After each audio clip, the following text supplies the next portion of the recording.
Welcome to the PJ Pod, brought to you by the team behind the Pharmaceutical Journal. Through this channel, we hope to keep you one step ahead of all of the developments in pharmacy, medicines, and the pharmaceutical sciences.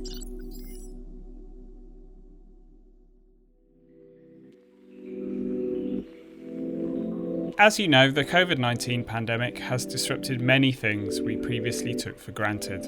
And in this episode, our reporter Corinne Burns will be looking into how the pandemic has prompted hard questions to be asked about how we educate and train future pharmacists. I think what we have seen through the pandemic is the fragility of having one endpoint assessment and everything geared towards that. She's heard from those at the sharp end of changes made to training this year and explores the lessons that can be learnt from the experiences of what we're calling pharmacy's Generation COVID. This has been the toughest ever year for those attempting to enter the pharmacy profession.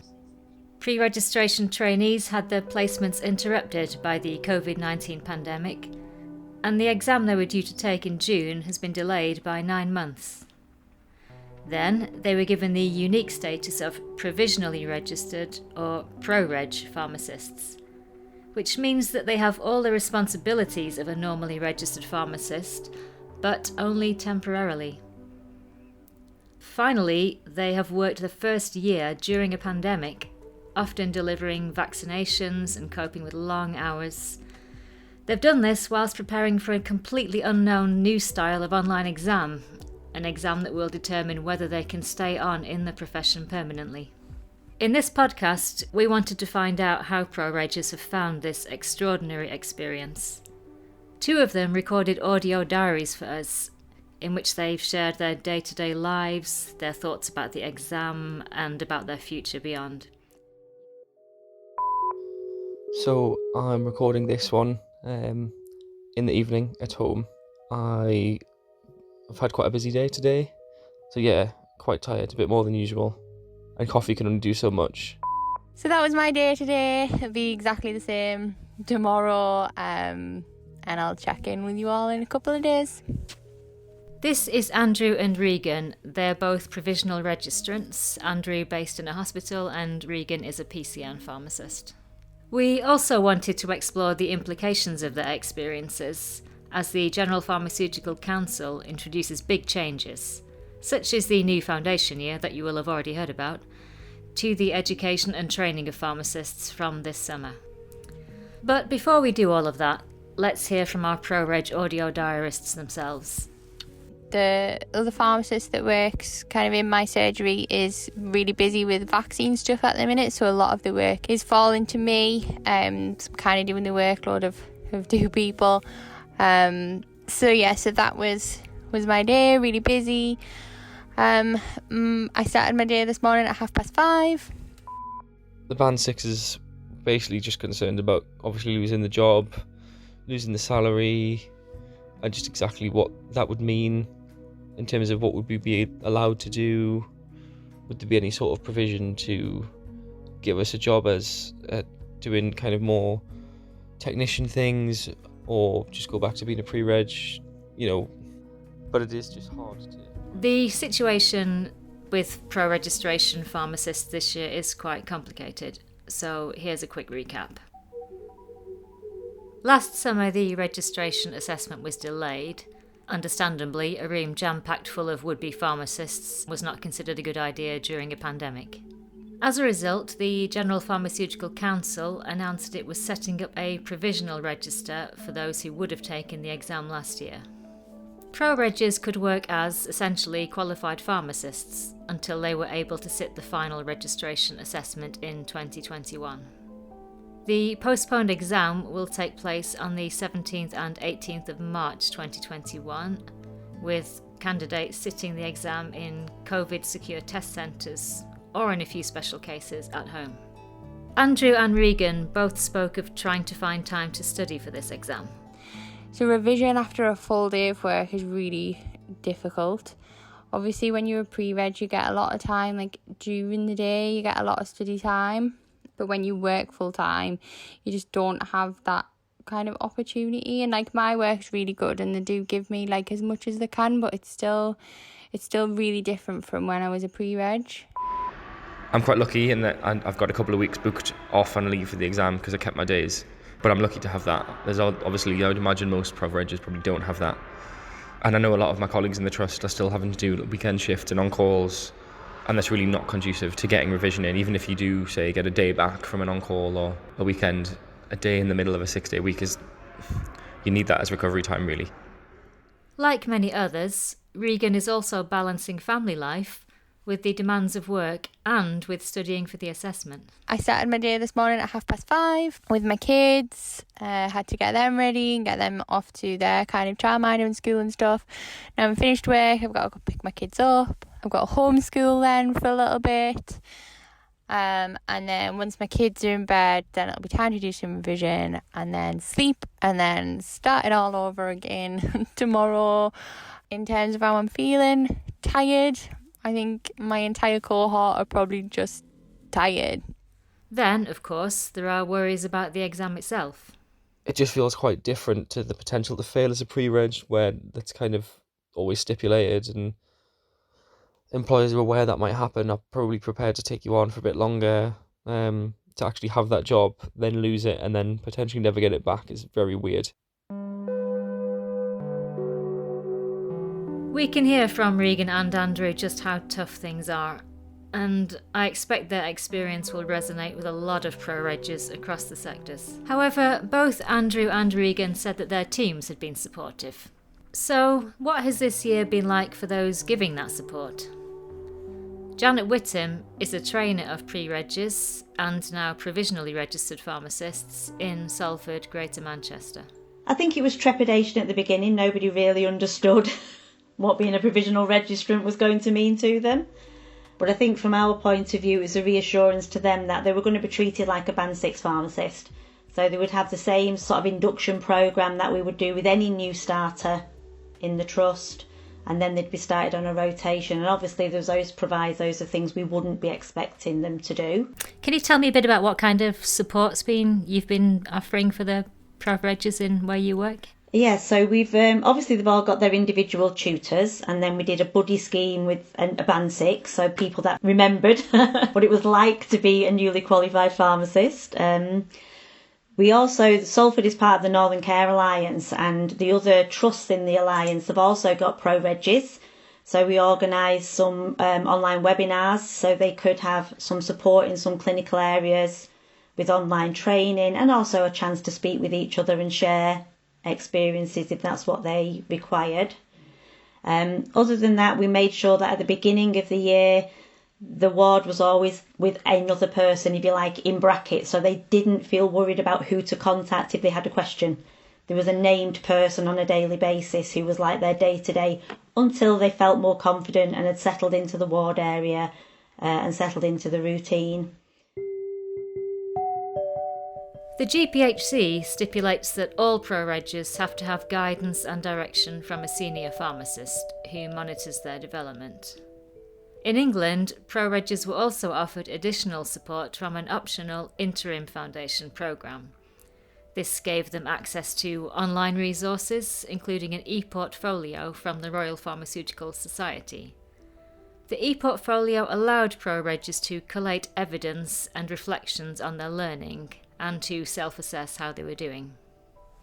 Now, this interim programme comes ahead of the introduction of a mandatory UK-wide scheme that's going to be for all newly qualified pharmacy graduates. That's going to replace the current pre-registration training year from this summer. I think it's really good that we've had people stepping in with the foundation programme, and that CPP for the community Proregs have made that available, and all the communications that have gone out to support these people, I think has been a really positive step, showing that you're not the forgotten year. We're very much here to support you. Most Proregs in England, nearly 1,800 at the last count, had signed up to the interim programme. The Royal Pharmaceutical Society led on its curriculum. I spoke with Gail Fleming, Director for Education and Professional Development at the RPS, about how she thought the scheme had gone. Because we do provide the e-portfolio, we can see how people are engaging with it. One of the tools that's in there is a learning needs analysis, and we can see that there's been really high engagement with that. So I think that's really positive that we can see people are looking at, where are my gaps? What do I need to do? What do I need to focus on?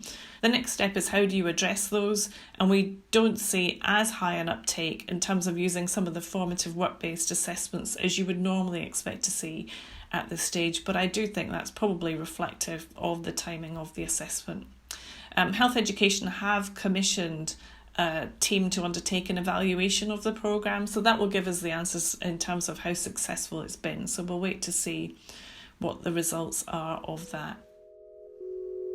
So the Proregs, in England anyway, have had a sort of dry run of the type of programme that all pharmacy graduates across the UK will experience from this summer.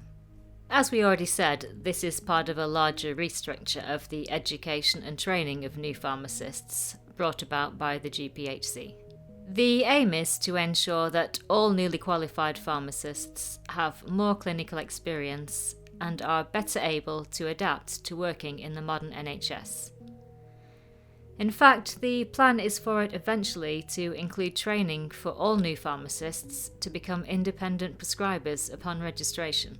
So in the past, foundation has meant newly qualified pharmacists, so those in their early careers. But moving forward from this summer, foundation will refer to the period that we previously described as pre-reg. The RPS, as we mentioned before, we have what was our foundation curriculum, which sets out what should be the learning outcomes that people would achieve in that newly qualified period. We have used that as a framework to support for those who will be newly qualified pharmacists. But as the new initial education training standards come in, what we will see are parts of that curriculum will slowly start to shift back into those first 5 years. So we've done a mapping exercise, and we can see that particularly the clinical domains and the communication, collaborative working relationships, those two elements of the current newly qualified curriculum will move back into those first 5 years. But there will still be a need to focus on the other domains, so education, leadership and research, which don't have as much of a focus even in the new standards. So we can clearly see where there still needs to be support for our newly qualified pharmacists there. If we then look to what happens in, let's call it year 5, so new foundation, what are the changes that will happen there? So the new initial education training standards have now been published by the General Pharmaceutical Council, and what we wait to hear is about what happens in terms of implementation of those. Those new standards do include prescribing, so we know that at this stage it would not be possible to implement them from this summer, because we need to have changes to the prescribing regulations to enable people to start prescribing when they are less than 2 years qualified, which is the current requirements. So there's an option to look at whether you have a modified version of those or whether you continue with the existing performance standards until those regulations have changed. So I would expect we should hear from the regulator and get some clarity on that in the very near future. I generally think it's a good thing. I think it's the step we need to pull things closer together regardless of your sector, and also look at additional people doing multi-sector working. I have a massive, as an employer, I have a massive fear that we'll be overburdening people with the need for assessments and for feedback, and I just don't think there's a lot of places with the right infrastructure. I think large organisations may have it. I do worry about smaller organisations. I think my main concern is as we try and put prescribing in there, you know, I think there's so many questions really. It's not a concern, it's a question. It's what are we going to do about? How am I going to get enough hours, enough people willing to be tutors if I'm asking an awful lot more of them than I'm asking now? We've got a long way to step ourselves to being like the medics, where we anticipate that as soon as you qualify, you start training somebody else. The biggest stress on Proregs this year is that, unlike medical students, they have one sit-down exam that is the gateway to the profession. Between 72 and 86% of pharmacy graduates pass the registration assessment each year. But for Andrew and Regan, and others who have been in the job for nearly a year, it feels particularly high stakes. I do understand the patient safety side and the GPHC side, that every pharmacist should meet a minimum standard. And I'm not sure there is a better solution to that than examining us in some way. But it just seems a bit strange that there's the pressure of losing the job I've been doing for 8 months without any sort of complaints over a few questions on an exam. It's just a stress, and I know a lot of my colleagues feel the same way. It's really kind of stressful. It's like a black cloud just hanging over you all the time. You know this exam's coming, you're counting down for it, but you just don't have the time that you did when you were a pre-reg to study for it. And also you're a lot more tired. Me personally, I'm a lot more tired than I was when I was a pre-reg. I think within hospital we are kind of feeling that we've got a lot of knowledge and a lot of skills that don't necessarily translate to the exam particularly well. So a lot of the exam is based around OTC stuff, legal stuff, supply things, which we don't really come across that often. And also we're probably not going to test at our best at the minute just because of the obvious situation. So it is quite hard to learn stuff totally away from what we do normally. The GPHC has said that it is looking at changing the timing of the registration exam, but nothing is confirmed yet about how this might change in the light of the wider changes being made to pharmacy education. We can certainly say that the last year has been eventful, to say the least. In some ways, the circumstances were exceptional and not representative of what the future foundation year will be like when it takes on its first cohort this summer. But it has highlighted some deficiencies in the support offered to pharmacy graduates before they enter the profession. And, as you have heard, it also raises fundamental questions around the registration assessment itself. There are still decisions to be made and changes yet to come. But what this year has shown, beyond any shadow of a doubt, is the commitment, resilience and ability of our provisional registrants. The contribution that this group of trainees has made, they have had such a difficult time. As I say, you could never have imagined what they've got in. They've stepped up and done above and beyond. And I think as a profession, I just want to take this opportunity to thank them once again for everything that they've done and continue to be. They will be the future of the profession, and what a resilient group they are. That's a really nice comment from Gail. I think a lot of other people would echo those sentiments as well, wouldn't they? Yeah, and listening to their words really brings home just how difficult this year has been for people like Andrew and Regan. Why have Proregs had to wait so long for this exam? Well, the GPHC, like everyone else, they've been thrust into an unprecedented situation. They've had to organise a new online exam in just a few months. They have said that they are very aware of the significant stress and pressures that Proregs have experienced during this pandemic, but they also make the point that the registration assessment is, they say, the most effective method to maintain standards for entry to the pharmacist register. And they also say that it plays a key part in providing assurance to the public that pharmacists have the knowledge and skills needed to practice safely and effectively. So that's the GPHC stance on this. Although, of course, everything that we've heard just in this programme has been that this exam does have deficiencies, and actually the exam may not be the best way of showing that a graduate is prepared to become a fully qualified pharmacist. Well, in any event, it does certainly, this year in particular, seem to have caused quite a lot of anxiety. Yeah, and just incidentally, there's been even more drama about the exam just as we were recording this podcast, hasn't there, Corinne? That's right. In the last few days, the GPHC has apologised to candidates for problems that many of them have faced booking an assessment. It seems like many candidates, particularly those based in Scotland, have had difficulty booking at an assessment centre near to where they live, leaving many of them to say that they risk having to travel hundreds of miles, potentially, during a global pandemic, which obviously isn't ideal.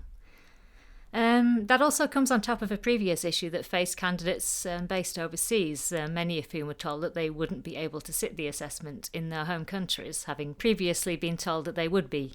That issue does now appear to have been resolved, but obviously it was stressful enough for the candidates at the time. So it's fair to say that at the time of recording, there are quite a few people demanding answers of the GPHC. So over the past year, obviously the pandemic has really mangled things, hasn't it, in many areas of life, not just pharmacy education.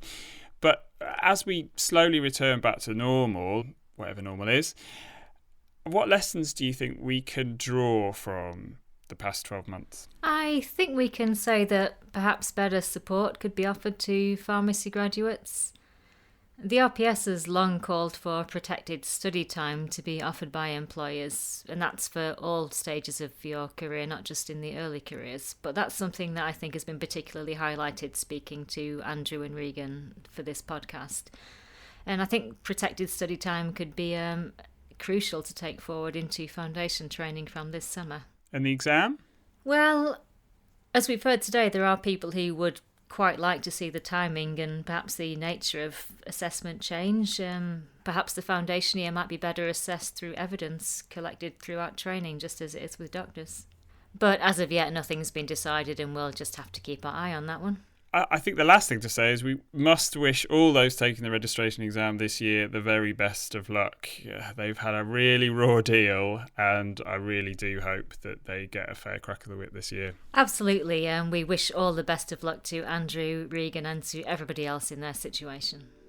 So that's it for today. Thank you to everyone who's generously given their time to speak with us for this podcast. And also thank you, Corinne, for doing such a great job in researching it. Well, I certainly could have done it without the help of all of our contributors, so I'm hugely grateful to those. Don't forget to follow us on Apple Podcasts or Spotify to download the latest podcasts from the PJ Pod. Thanks for listening. Bye-bye. Goodbye.